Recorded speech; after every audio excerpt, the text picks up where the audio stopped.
జగన్మోహన్ రెడ్డి గారి మీద జరిగిన రాయి దాడి విషయంలో ఒక క్లారిటీ అయితే దాదాపుగా వచ్చేసింది. ఇది ఖచ్చితంగా ఆకతాయిల పనులు అయితే కాదు, వెనకుండి ఎవరో చేయించారు, ఆ సూత్రధారులు ఎవరు అనేది మాత్రం ఇంకా బయటికి రావాలి. ఇప్పటికే ఒక 5గురిని అదుపులోకి తీసుకుని విచారిస్తున్న నేపథ్యంలో పోలీసులు తాజాగా ఇచ్చిన రిమాండ్ రిపోర్ట్లో ఒక విస్తుపోయే నిజాలు వెలుగులోకి వస్తున్నాయి. ఒకసారి కాదు, 2 సార్లు దాడి చేసే ప్రయత్నం.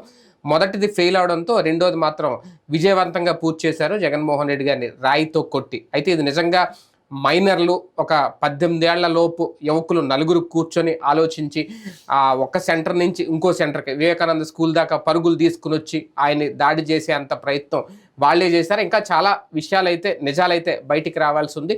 అసలు దీన్ని ఎలా చూడాలి? ఒక దాడిగా చూడాలా, లేదంటే హత్యా ప్రయత్నంగా చూడాలా? హత్య చేసేందుకు కుట్ర చేశారని అనుకోవాలి. ఇదే అంశం మీద చర్చించే ప్రయత్నం చేద్దాం. సార్, ముందు నుంచి అయితే ఆకతాయి దాడి అని అయితే మనం కూడా పెద్దగా అనుకోలేదు. కాకపోతే ఇంటెన్షన్ ఎవరిది, ఏమై ఉంటుంది అనే ఒక అనుమానం అయితే వ్యక్తం చేశాం. ఫైనల్గా ఇప్పుడు పోలీసులు రిమాండ్ రిపోర్ట్లో పొందుపరిచింది చూస్తూ ఉంటే ఇది పక్కాగా ప్లాన్ చేసి జగన్మోహన్ రెడ్డి గారిని మర్డర్ చేయడానికే స్కెచ్ గీశారు అన్నట్టుగా ఉందా? అంటే మర్డర్ చేయడానికి స్కెచ్ అని ఇప్పటికీ నేను అనుకోను. సంథింగ్ ఏదో ఒకటి హడావిడి. అంటే ఇప్పుడు వీళ్ళు అన్న భాష, వీళ్ళు వాడినటువంటి పదజాలం చూస్తే 2 ఆస్పెక్ట్లో కనబడుతుంది. ఒకటి, చంద్రబాబు మీద అప్పట్లో దాడి జరిగింది నందిగాంలో, రాళ్ళేశారు చీకట్లో వేస్తే అది వైసీపీ వాళ్ళేనని నేనేమో పత్రికలు రాసినాయి. ఈవెన్ చంద్రబాబు కూడా అన్నారు. అదే సందర్భంలో తెలుగుదేశం వాళ్ళు వేసారంటూ వైసీపీ వాళ్ళు ప్రొజెక్ట్ చేశారు. కానీ ఇంత గాయం అవ్వలేదు. అదే అంటే మధ్యలోనే వాళ్ళకి ఆయనకి సెక్యూరిటీ ఉంటుంది కాబట్టి, టైట్గా కేటగిరీ సెక్యూరిటీ కాబట్టి ఆపగలిగారు. అంటే ఆయన సెక్యూరిటీ ఇన్ఛార్జికి తగిలింది గాయం గట్టిగా, అతను కాపాడుకొచ్చాడు కాబట్టి అది మేజర్ ఇన్సిడెంట్. అంతే. అప్పుడు వాళ్ళు అన్నది, ఇప్పుడు వీళ్ళల్లో కడుపు రగిలినటువంటి నాయకుడు ఎవరో ఆ కసి తీర్చుకోవాలనుకున్నట్టున్నారు. ఎందుకంటే ఇప్పుడు నిన్న బోండా ఉమా వాడిన భాష కానీ, అది ఏమన్నాడు, ఫస్ట్ ఏదో ఇది పోయింది, 300 రూపాయల మందు గురించి అన్నాడు. తర్వాత అంటే అతనికి తెలిసినే జరిగింది దాడి. ఇంతవరకు మనం అనుకున్నది ఏంటంటే అతనికి తెలియకుండా జరుగుంటది అన్నటువంటి, కానీ తెలిసినే జరిగింది దాడి అన్నది అర్థమవుతుంది ఈ 2 పరిణామాలు చూస్తుంటే. తెలిసి జరిగింది ఒక పాయింట్, అతన్ని ప్రేరేపితంతో జరిగిందా లేదా అనేది కీలక పాయింట్. తెలిసి జరగడం అంటే ప్రేరేపణ కిందకే వస్తుంది కదా. తెలియకుండా జరిగితే ప్రేరేపణ కిందకి అవ్వదు. చెప్పే దాడి జరిగాక ఆ పర్సన్ చెప్పుంటే అది ప్రేరేపణ కిందకి రాదు. కానీ అతను ఆ భాష మాట్లాడుతున్నాడు అంటే మధ్యలో, అంతకు ముందైతే అతని గురించి పెద్దగా సందేహం పడలేదు మనకు. కానీ ఎప్పుడైతే ఆ కన్సర్న్ పర్సన్ దుర్గారావు ఆఫీసులో పనిచేస్తాడండం ఒక ఎత్తు, ఆ దుర్గారావు అనుచరుడు ఈ సతీష్ కావడం ఒక ఎత్తు, ఇది పక్కా గ్యాంగ్స్టర్ గ్యాంగ్. అది స్పష్టంగా కనబడుతుంది. ఇంతకుముందు మనం చెప్పుకున్నటువంటి కారణాలు ఏవైతే ఉన్నాయో, రాళ్లతో కొట్టే గ్యాంగులు, గంజాయి వాడే గ్యాంగులు అని నేను ఏదైతే చెప్పానో అదే ఈ బ్యాచ్. ఇప్పుడు అది స్పష్టంగా కనబడుతుంది. సత్తి గ్యాంగ్ అక్కడ చెప్పేటటువంటి, అంటే అలాంటి అరాచకం చేసే గ్యాంగ్ని మెయింటైన్ చేస్తున్నాడు ఆ బోండా ఉమా ఇప్పుడు. అంతే కదా, డైరెక్ట్ గా ఏ లీడర్ కూడా డైరెక్ట్ చేయడు, అనుచరుల ద్వారానే చేపిస్తాడు. అంతే కదా, ఆయన వచ్చి రాయిస్తాడు కదా డైరెక్ట్ గా. కాబట్టి ఇది చేయిస్తున్నాడు అని ఇప్పుడు అర్థమవుతుంది. ఇదివరకు తనకు సంబంధించి వాళ్ళ అబ్బాయి వ్యవహారము, లేకపోతే తన మీదనే ఏది భూములు కబ్జా ఆరోపణలు రావడం, ఇదంతా ఒక ఎత్తు. అంటే ఒకప్పుడు వంగవీటి దేవినేనిలు లేని లోటు తీర్చాలనుకుంటున్నట్టున్నారు. ఆ బెజవాడ శాపం ఏంటంటే ఎవడికాడు ఆ ప్లేస్ ఆక్యుపై చేయాలని చూస్తూ ఉంటాడు. అంటే ఎవడైనా సరే మంచోడు అనిపించుకోవాలని చూడాలి, మంచి రౌడీ అనిపించుకోవాలని చూడాలనుకోవడం ఏం దరిద్రమో అర్థం కాదు. మంచి రౌడీ అంటే అదే రౌడీజం అంటే మంచి అనుకుంటున్నారు. అంటే మళ్ళీ పాత రోజులకి తీసుకెళ్లాలనుకుంటున్నారు. ఒకప్పుడు వంగవీటి దేవినేని వాళ్ళు ప్రత్యక్షంగా చేసేవాళ్ళు కదా, వాళ్ళ పేర్లు చెప్పుకుని చేసేవాళ్ళు. ఇప్పుడు ప్రత్యక్షంగా ఈయనే ప్రోత్సహించడం ప్రారంభించాడు అన్నటువంటి విషయం ఎప్పుడైతే దుర్గారావుని వెనకేసుకు రావడం, దాంట్లో 300 రూపాయలు 500 రూపాయలు అని మాట్లాడుతున్నాడో, ఈయనకి తెలిసినే జరిగింది అన్నది అర్థం అవుతుంది. అలా తెలియకుండా జరుగుంటే కనుక ఎవరినైనా సరే అరెస్ట్ చేయమని చెప్పాలా. నా అనుచరుడే ఇదే, నా దగ్గర ఉన్నటువంటి వాళ్ళైనా సరే ఇట్లా దొరికాడు అనుకోండి, నాకేం తెలుసు, నా దగ్గర చాలా మంది వచ్చి ఫోటోలు దిగుతారు యూత్, అట్లాగ వచ్చి దిగితే వాళ్ళ ఏరియాకి వెళ్ళినప్పుడు పరిచయం చేసుకుని వచ్చి దిగితే ఏంటి నాకేంటి సంబంధం, ఆ లెక్కనైతే జగన్ పక్కన నిలబడ్డోళ్ళు ఎన్ని చోట్ల లేరు అని చెప్పుకోవచ్చు. అంటే ఈ సందర్భంలో మనం ఇంకో అంశాన్ని కూడా పరిగణలో తీసుకోలేము. వీళ్ళందరూ మైనర్లు కాబట్టి, చిన్నపిల్లలు కాబట్టి, అంటే ఒక అతను అనుకుంటా కొంచెం ఏజ్ ఎక్కువ, గ్యాంగ్స్టర్ల తయారీ కేంద్రాలు ఏమన్నా విజయవాడలో మళ్ళీ ఎవరైనా నడుపుతున్నారా? ఖచ్చితంగా. ఇప్పుడు నేను చెప్పాను కదా, 2 వర్గాల మధ్య శత్రుత్వం టైంలోనేమో వాళ్ళు అనుయాయులుగా పెరిగారు. ఆ తర్వాత ఆ పరిస్థితి దారికి వచ్చింది. తర్వాత కాలంలో 2-3 రకాల బ్యాచ్లు నడిచినాయి. ఎంతకుముందు ఉన్నాయా అసలు ఇలాగా? అంటే కొంతమంది యువకుల్ని గ్యాదర్ చేసి వాళ్ళకి ఇలా ట్రైనింగ్లు ఇచ్చి గ్యాంగ్స్టర్ల లాగా తయారు చేశారా ఇంతకుముందు? 40 ఏళ్ళు అదే కదండి నడిచింది విజయవాడ. 70ల నుంచి నడిచింది ఏంటి, కాలేజీ స్టూడెంట్స్ ఒక గ్యాంగ్, ముఠా కూలీలను ఇంకొక గ్యాంగ్, ఈ 2 గ్యాంగులు. ఆటోమొబైల్ ఇండస్ట్రీ ఇదంతా కూడా ఒక పార్టీ నాయకుడు వెనకాల, విద్యార్థి సంఘాలు మరొక నాయకుడు. అంటే ఈ లోకల్ ఇష్యూస్ లాగా ఉండేవి అప్పట్లో. వంగవీటి ఇలాగ ముఖ్యమంత్రులను టార్గెట్ చేసి రాళ్ళు ఇచ్చుకుంటే ఆ సందర్భాలు ఉన్నాయా? అట్లాంటివి లేవు. అంటే ఆ లెక్కనైతే గనక ముఖ్యమంత్రిని దించాలనే కదా పెద్ద ఎత్తున జరిగింది. దించాలనేది రాజకీయంగా దాడి చేయాలన్నది అవన్నీ. అంటే క్రిమినల్ క్యారెక్టరైజేషన్ అన్నది అప్పుడు స్టార్ట్ అయ్యి తగ్గిపోయింది అనుకుంటే, తర్వాత కాలంలో మళ్ళీ యూత్ని, అంటే ఇది ఎట్లాంటివి ఉండేదంటే, నేను కవర్ చేసినటువంటి స్టోరీలు అసాంఘిక శక్తులకు సంబంధించిన బ్యాచ్లు ఇట్లా తయారు చేసేవాళ్ళు, బ్లేడ్ బ్యాచ్ల్ని, గంజాయి బ్యాచ్ల్ని ఇట్లాగా. అవును, వాళ్ళని పట్టుకోవడం పోలీసులు. డిటి నాయక్ వచ్చేదాకా వ్యభిచారులకు సంబంధించిన వాళ్ళని సెక్యూరిటీ అంటూ ఒక గ్యాంగి, తర్వాత ఇట్లాంటి వీధి బాలలతో ఇట్లాంటి అరాచకాలు చేయించే గ్యాంగులు, ఇట్లాంటి ఒక 5-6 ఉండే గ్యాంగులు. అట్లాంటి వాళ్ళందరినీ కూడా ఒక్కొక్కడిని తొక్కిన ఆరదీశాడు డిటి నాయక్ కమిషనర్కి వచ్చాక. అంతకుముందు పోలీసులు ఏంటంటే ఇన్సిడెంట్ జరిగినప్పుడు ఆ సంబంధిత వ్యక్తులను ఎవరిని అరెస్ట్ చేయడం, లేకపోతే వీధి బాలలు చేశారు, లేకపోతే వాళ్ళు చేశారు, ఇట్లాగా చెప్పేసుకుని క్లోజ్ చేసేసుకునేవాడు. డిటి నాయక్ వచ్చాక మూలాలని, లాడ్జీలన్నిటిని నడిపేవాడెవడు, దాంట్లో విచార రాకెట్ నడిపేవాడెవడు, పిక్ పాకెటర్ల గ్యాంగ్ లీడర్ ఎవడు, ఈ వీధి బాలల గ్యాంగ్ లీడర్ ఎవడు, గంజాయిల గ్యాంగ్ లీడర్ ఎవడు, చివరికి దాన్ని ఏమంటారు ట్రాన్స్జెండర్ల గ్యాంగులు కూడా నడిచినాయి అప్పుడు. వాళ్ళందరినీ, ఈ గ్యాంగ్ లీడర్లందరినీ పట్టుకుని ఓ రకంగా చెప్పాలంటే చితక బాధేశారు. ఆ తర్వాత వచ్చిన అధికారులందరూ కూడా దానికి కంటిన్యూ అయ్యారు. సురేంద్ర బాబు కావచ్చు, ఏబి వెంకటేశ్వరరావు కావచ్చు, కేఎస్ఎన్ మూర్తి అని గబ్బర్ సింగ్ అంటారు ఆయన కావచ్చు, ఇట్లా ప్రతి ఒక్కళ్ళు కూడా తమ వంతు పాత్ర పోషించి మళ్ళీ బెజవాడని పాత రోజులకు పోనీయకుండా చేశారు.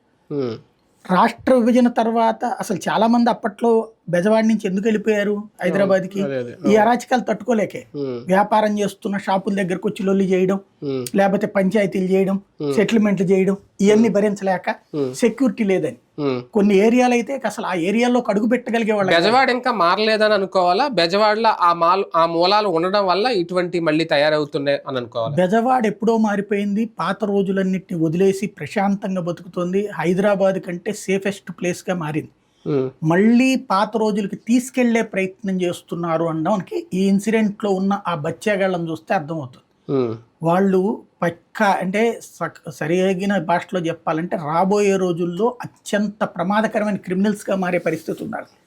తక్కువగా అంచనాయడానికి వీల్లేదు. ఎందుకు అంటే ఒక ముఖ్యమంత్రి మీద రాయేయాలంటే ఆషామాషి వ్యవహారంగా చాలా డేరింగ్ ఉండాలి, అంటే ఇక అసలు ఆఫ్టర్ ఆల్ ఈ సమాజం అని చూసేటటువంటి స్థాయిలో ఒక మనిషి మీద దాడి చేయాలంటేనే వామ్మో అనుకోవాల్సిన దశ నుండి ఆ ఏరియాలో జరుగుతున్నది ఏదైతే రామవరప్పాడి నుంచి ఇటు వస్తున్నటువంటి సందర్భంలో దారిలో రాళ్ళు వేస్తున్నారు, ఆకతాయిగా చేస్తున్నారు అంటే సరే, గంజాయి దాగిన మత్తులోనో ఇదో చేస్తున్నారు అనుకుంటే పోలీసులు కూడా వాళ్ళని పట్టుకోవడానికి భయపడుతున్నారు. సింగినగర్, పాయకాపురం, నున్నరోల్ పోలీస్ స్టేషన్, నున్న పోలీస్ స్టేషన్, 3 పోలీస్ స్టేషన్ల వాళ్ళు అసలు దాని మీద సీరియస్ కాన్సన్ట్రేట్ చేయట్లేదు.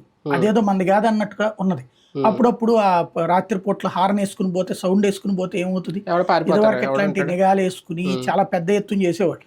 వీళ్ళు అటు వెళ్ళగానే మళ్ళీ అక్కడ లారీలో వాళ్ళని టార్గెట్ చేస్తున్నారు, లేకపోతే 2 వీలర్ల మీద వస్తుంటే దంపతులను కొట్టిన సందర్భాలు ఉన్నాయి.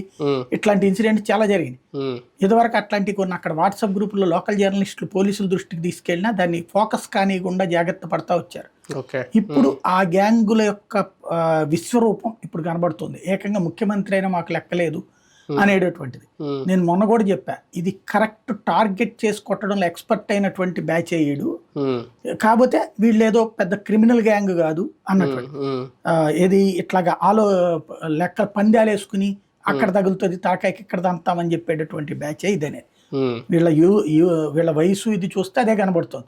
ఇప్పుడు ఆ దుర్గారావు అనేటువంటి వాడు మరి చంద్రబాబు మీద ప్రేమతోనో లేకపోతే బొండావమా చెప్పాడు అన్నటువంటి ఉద్దేశంతోనో గానీ వీళ్ళని వాడాడు. వీళ్ళకేంటి పోయేదేం లేదు. 2 ఏళ్ళు, ఏడాదో 2 ఏళ్ళు ఆ జునైనల్ హోము, ఇప్పుడు అవి కూడా చక్కగా భోజనాలు అవి బాగా పెడుతున్నారు. అక్కడ ఇంకోటి ఇట్లాంటి వాళ్ళు అంటే చాలా భయం అక్కడ కూడా. అట్లాంటిది వాళ్ళకి చెప్పుంటారు. ఈవెన్ వాళ్ళకి కూడా ఇప్పుడు ఈ యూట్యూబ్లు సినిమాలు చూస్తున్నాక అందులో ఎట్లుంటాయో కూడా తెలుసు. డామినేట్ చేసేవాడు అనేటువంటిది అంటే ఒక రకంగా చెప్పాలంటే భవిష్యత్ గ్యాంగ్స్టర్ని తయారు చేస్తున్నాడు బోండా ఉమా తన అనుచరు దుర్గారావు ద్వారా అన్నటువంటి విషయం ఇప్పుడు స్పష్టంగా కనబడుతుంది. జగన్మోహన్ రెడ్డి గారికి సంబంధించి అంటే ఇది 2 సార్లు ట్రై చేశారంట కదా. ముందు ఆ కొట్టు సెంటర్ లోనే ఎక్కడో కొడితే డాబా కొట్ల సెంటర్ మిస్ అయితే మళ్ళీ వివేకానంద స్కూల్ దగ్గరికి వచ్చి దాడి చేశారు. అప్పుడైతే సక్సెస్ఫుల్ గా కొట్టేశారు. మామూలుగా మనం చూస్తూ ఉంటే జగన్మోహన్ ఒక సీఎం వెళ్తా ఉంటే అసలు ముందు వాళ్ళందరినీ దాటుకుని వెళ్ళడానికి చాలా టైం పడుతుంది. అంటే అంత జనం వెళ్ళలేం, నడుచుకుంటా వెళ్ళాలన్న. అలాంటిది అంత ఫాస్ట్గా వెళ్ళి ఇంకో సెంటర్కి వచ్చి రెడీగా ఉన్నారంటే అన్న 2 టీములను ఏమన్నా మెయింటైన్ చేశారంటారా? అంటే అంత ప్లాన్ స్కెచ్ లేకపోతే జరుగుద్దా? కుర్రోళ్ళకి చిన్నపిల్లలకి అట్లాంటి ప్రాబ్లం ఏమి ఉండదండి. ఊరిపోతా వెళ్ళిపోతాం సహజంగా. ఫస్ట్ వీడికి ఒక్కడికే ఆ కొట్టడం వచ్చట సత్యవాడు. మిగతా వాళ్ళందరూ వాడి గ్యాంగ్, చోటా గ్యాంగ్ అనమాట. వీడు ఒక్కడే గురి చూసి కొట్టగలడు. వీడు ఫస్ట్ అక్కడేదో కింద నుంచి వేసాడట, కానీ ఆ తోపులాట్లో అది జారిపోయింది, వెళ్లాల్సిన స్థాయికి వెళ్ళాల. ఈ పూలు ఇసురుకోవడం ఈ హడావిడిలో ఎవడో దాన్ని పట్టించుకోలేదు, మిస్ అయ్యి ఉంటుంది. ఒకవేళ చూసుకున్న చిన్నపిల్లడు ఏం కొడతాడులే అనుకుని ఉంటాడు ఎవడన్నా. వాడు ఆ తర్వాత వెంటనే అక్కడ కాదు అనుకున్నప్పుడు ఆ గుంపులో నుంచి ముందుకు వెళ్ళిపోవడం పెద్ద కష్టం కాదు. అంటే ఇప్పుడు వెనకాలంతా ఉంటారు జనం, అవును, ఫ్రంట్ లోకి వచ్చి కొట్టాడు, ఈ లోపు ఆ తోపులాట్లో అయిపోయింది, వెంటనే ఆ ముందు ఖాళీగానే ఉంటది, ఫ్రంట్ అంతా ఖాళీగానే ఉంటది కదా, పరిగెత్తుకుపోయి ఉంటాడు ఫ్రంట్ కి. చిన్నపిల్లలు పరిగెడుతుంటే ఎవడు పట్టించుకుంటాడు? కుర్రోళ్ళు అది కూడా ఆ టైంలో అభిమానులు అట్లా పరిగెడుతున్నారు అనుకుంటారు కదా. అట్లా పోయి నెక్స్ట్ సెంటర్కి వెళ్ళిపోయారు. అక్కడ ఉన్న ఒక బల్ల మీద నుంచున్నాడట వివేకానంద స్కూల్ దగ్గర, బల్ల మీద నుంచి కొట్టాడట. అవును, అది అంటే ఇదంతా ముందు ప్లాన్ చేసుకున్నారా అని అనుకోవాలా? అంటే షెడ్యూల్ ప్రకటించినంత ఈ సెంటర్కి వస్తాడు, ఇక్కడ ఆగుతాడు, ఇక్కడ ఉన్న మనం కొట్టాలి, ఎంత స్కెచ్ చేసుకుని ఉంటారా? అంటే అట్లాగే ఈ సెంటర్ లో కొట్టాలని వేసుకుని ఉండకపోవచ్చు, ఎట్లాగా ఒక చోట వెళ్లే లోపు కొట్టాలనుకుని ఉంటారు, అందుకనే ఫాలో అయ్యారు. అంటే అదే టైంకి లైట్లు ఆఫ్ చేయడం వీళ్ళు చేశారని నేను అనుకున్నాను. సీఎం వెళ్తున్నప్పుడు ఆ ఏరియా ఏంటంటే కిందకు ఉంటది, 32 లైన్ కిందకు ఉంటది, దాంట్లో సీఎం కే తగులుతాయి పైన అన్నటువంటి ఉద్దేశంతో అందులో ఈ క్రేన్లు పెట్టారు కదా, వాటిట్లో దండలేస్తున్నప్పుడు గబక్కన మొత్తం షార్ట్ సర్క్యూట్ అయితే అందరూ పోతారన్న ఉద్దేశంతో కచ్చి ఆఫ్ చేస్తున్నారు అక్కడ. అందులో అది మా ఊరు మధ్యలో కదా, అది చిన్న రోడ్డు ఉంటది, ఆ రోడ్డు మధ్యలో ప్రత్యేకించి ఏర్పాటు చేయడం కష్టం కదా, అందుకని చేసుకుని ఉంటారు. బోండా ఉమ పాత్ర వరకే పరిమితం అవుతుందా ఇది? ఒకవేళ విచారణలో ఇంకేమన్నా నిజాలు బయటకు వస్తే, లేదంటే ఇది చంద్రబాబు వరకు లింక్ ఉండే అవకాశం ఏమన్నా ఉంటుందా? ఎన్నికలు అయిపోయాక కానీ తేలదు. ఎన్నికల్లో గనక రేపు పొద్దున తెలుగుదేశం గెలిచిందంటే దీన్ని ఇవాళ ఆంధ్రజ్యోతి ఈనాడు రాసినట్టు గులకరాయి కేసుగా క్లోజ్ చేస్తారు, అంతేనా? అదే గనక ఎన్నికల తర్వాత వైసీపీ గెలిచిందంటే గనక ఇది మర్డర్ అటెంప్ట్ అన్నటువంటి కోణంలో బోండా ఉమా ఏంటి చంద్రబాబు దాకా వెళ్ళినా ఆశ్చర్యపోనక్కర్లేదు. కాకపోతే నేను అనుకోవడం బాబు జయించాడని అయితే అనుకోదు, ఎందుకంటే రాయితో కొట్టి బాబు ఏం సాధిస్తాడు, లోకేష్ ఏం సాధిస్తాడు, కానీ ఈవెన్ బోండా ఉమా కూడా ఏ స్కెచ్ చేశాడని నేను అనుకోను. కొట్టోసారి నా డాష్ గాళ్ళకి కూర్చు పెడదామనన్నా చెప్పాలి, లేదా బోండా ఉమాకి తెలియకుండా ఆ దుర్గారావు అనేటువంటి వాడికి వీరాభిమాని అయి ఉండాలి చంద్రబాబు అంటే, ఆ గొల ఏమన్నా తీర్చుకుని అది చెప్తే బావ కళ్ళల్లో ఆనందం అన్న సూర్య దగ్గర డైలాగ్ ఉంది కదా. అంటే ఒకటి గుమ్మడికాయ దంగారంటే భుజాలు తడుకుంటే ముందుగానే బోండా ఉమా తరహా వ్యాఖ్యలు చేయడం కొత్త అనుమానాలకి దారి. పాపం ఆంధ్రజ్యోతి ఈటీవీ వాళ్ళ అత్యుత్సాహం, బోండా ఉమా అజ్ఞాతంలో ఉన్నాడు, ఎక్కడ ఉన్నాడో వాళ్ళకి తెలుసు. ఆ తెలిసినటువంటిది వీళ్ళు ఏంటంటే మేము ఎక్స్క్లూజివ్ చేసామని చెప్పడం కోసం పరిగెత్తుకెళ్లారు. బోండా ఉమాకి ఇట్లాంటి సందర్భంలో ఎట్లా బిహేవ్ చేయాలి, ఏం చెప్పాలన్నటువంటిది అతనికి ఐడియా ఉండకపోవచ్చు. వీళ్ళు చెప్పింది అతను చెప్పేశాడు, చివరికి సొంత వాళ్ళే ముంచారనమాట, అంతకు మించేం లేదు. అంటే ఆయన ప్రిపేర్డ్ గా లేడేమో, అటువంటిది జరిగితే ఏం సమాధానం చెప్పాలి. నేను అనుకోవడం అదే, ఆయన ప్రిపేర్డ్ ఉంటే ముందుగానే అట్లాగా ఆ రోజున చెప్పినటువంటి విధంగా ఉండేది. నందిగామలో వైసీపీ వాళ్ళు చెప్పినట్టు చెప్పుండేవాళ్ళు. ఇందులో అంటే పోలీసుల యాక్టివిటీ ఎలా చూడాలి? చాలా తక్కువ టైంలోనే చేంజ్ చేశారని అనుకోవాలా, లేట్ అయిందా? ఫెయిల్యూర్ ని సరి చేసుకున్నారు. ఫస్ట్ ఏంటంటే ఆ రోజు 2 చోట్ల దాడి జరిగిందని కూడా ఇవాళ తెలిసింది, దాకా తెలియలేదు, అతను పట్టుకున్న తర్వాత కానీ తెలియలేదు. అంటే ఆ రోజున ఇన్సిడెంట్ జరిగినప్పుడు ముందు రాయి అయినప్పుడు 2వ చోట సేఫ్టీగా ఉండాలి కదా, అదే కదా. అక్కడ చేయలేకపోవడం అంటే పోలీస్ డిపార్ట్మెంట్ ఫెయిల్యూర్. కాకపోతే ఈ దెబ్బ తగలడం 2వ ఫెయిల్యూర్ వాళ్ళది. కాకపోతే వేగంగా దర్యాప్తు చేసి పట్టుకోవడం అన్నటువంటి దాంట్లో సక్సెస్ అయినట్టు. అదొక్క విషయంలోనే జగన్మోహన్ రెడ్డి గారికి థ్రెట్ పొంచి ఉంది అని దీంతో ఎంతవరకు అనుకోగలం? ఒక రాయితోటే ఆగిపోయిందా, లేదంటే ఇంకేమన్నా కుట్ర ఉందని ఎంతవరకు అనుకోగలం? నేనైతే వేరే కుట్రలు అయ్యో ఉంటాయి అనుకోవట్లేదు. అంత కుట్రలు ఉంటే రాళ్లతో ఎందుకు చేస్తారు, అదే తుపాకులతో చేస్తారు కానీ లేదా ఏ నాటు బాంబులో ఏ బాంబులో చూస్తారు. కానీ ఇది ఫ్యాక్షన్ గొడవలు కాదు, లేదా అంత పెద్ద ఇది కాదు. వీళ్ళు ఏంటంటే వైసీపీ మీద విపరీతమైన ద్వేషం పెంచుకున్నటువంటి వ్యక్తి అయి ఉంటాడు దుర్గారావు అనేటువంటి వ్యక్తి, మేబీ అందుకనే అయి ఉండొచ్చు. అంటే వాళ్ళ బ్యాక్గ్రౌండ్లు కూడా ఏమన్నా బయటకు వస్తే తెలుస్తుందేమో, క్రిమినల్ బ్యాక్గ్రౌండ్లు అయితే. రైట్, చూద్దాం. మొత్తానికి విచారణలు అయితే ఉస్తిపోయే నిజాలు అయితే వెలుగులోకి వస్తున్నాయి. దీని వెనక అసలు సూత్రధారులు ఇంకా పెద్ద హస్తాలే ఉన్నాయా, పెద్దలే ఉన్నారా, లేదంటే ఇది బోండా బొమ్మతోనో ఒక దుర్గారావుతో మాత్రమే ఆగిపోద్దా? పోలీసులే తేల్చాలి.